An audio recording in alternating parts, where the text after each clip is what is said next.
just for starters, because we haven't had a chance to compare notes with you in some time, this excursion, as the president describes it, is something you support? No, it's a war that he started on his own. Michiganders don't want this. They're paying for it. We have 200 injured.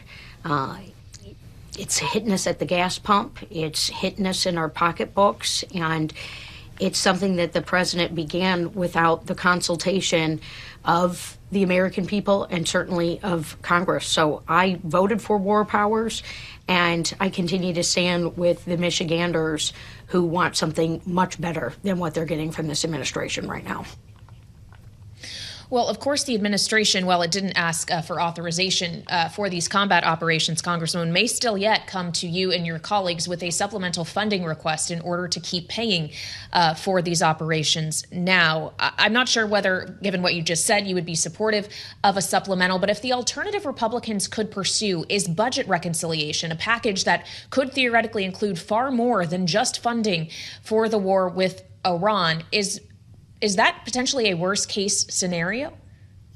Well, I'll tell you who they're going to come to for funding. They're going to come to Michiganders, who, $1 billion a day that is costing us.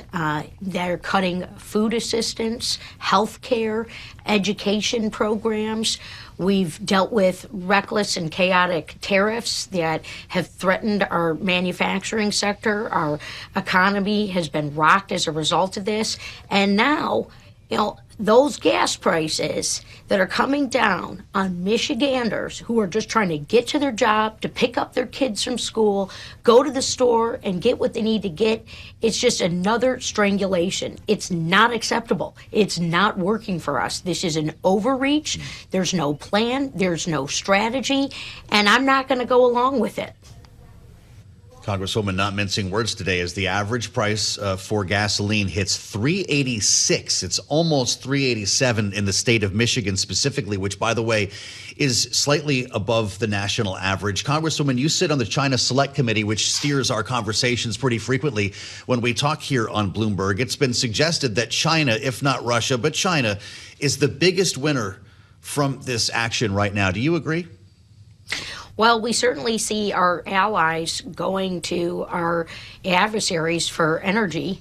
We've got this challenge with the Strait of Hormuz, as you've just mentioned, our own energy considerations now being challenged. And I want the world to see what we do in Michigan. That's where I'm always going to stand. We've got, the vice president bopping around my district today, going to a manufacturing shop. I've spent years, being with these manufacturers, advocating for them at the lawmaking table, and we've got to win the race against China from the place that I call home. But that race is not going to be won if we're pushing our allies into the arms of, the adversaries here, particularly on the energy costs and on trade. And so I've got a lot of concerns. I also have got plans. I've got bills that I've helped pass and bills to come on lessening our dependence on China for our supply chain, lowering costs, creating jobs. We've done that on chips. I want to do that for critical minerals. I want to secure our supply chain from the place that I'm so proud to call home.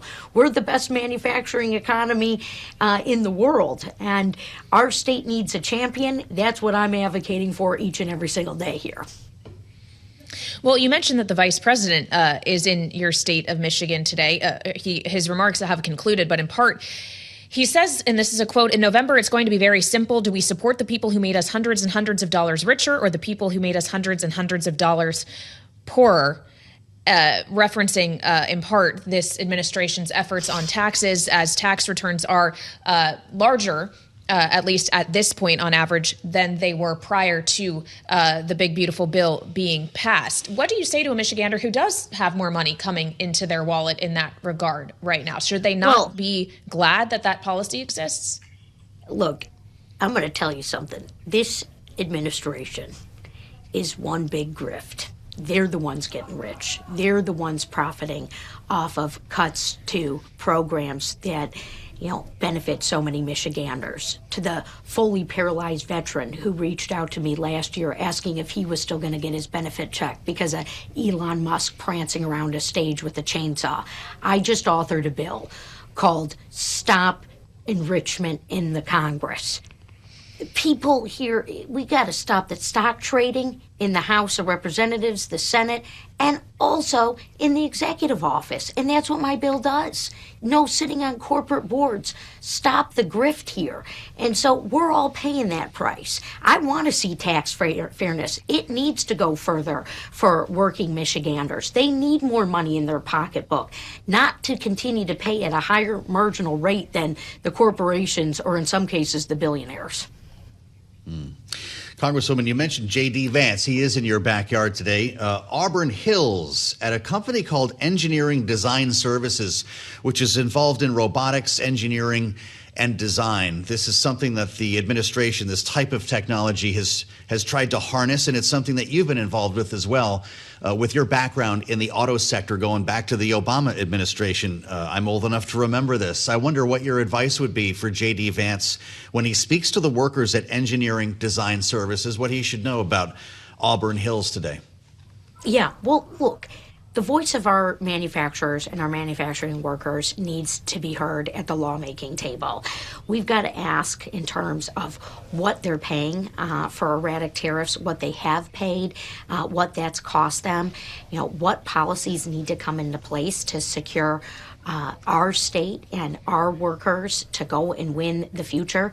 I've spent a ton of time in Auburn Hills visiting manufacturers from FEV to Borg Warner and on. People who were standing up during the COVID crisis to meet our supply chain disruptions and considerations, to make sure that Michiganders got masks and ventilators. There's so much incredible innovation going on in Auburn Hills, Michigan. And of course, what's going on with Canada? Is J.D. Vance going to say that we're going to open up that bridge, the Gordie Howe, that President Trump is shuttering? Because that impacts us too. That impacts trade. We've got in my congressional district, the second busiest airport in Michigan because of the freight that just goes on, between our trade partners. And yet those relationships have been diminished and impacted by some of these policies. So, yeah, listen to our manufacturers and then do something.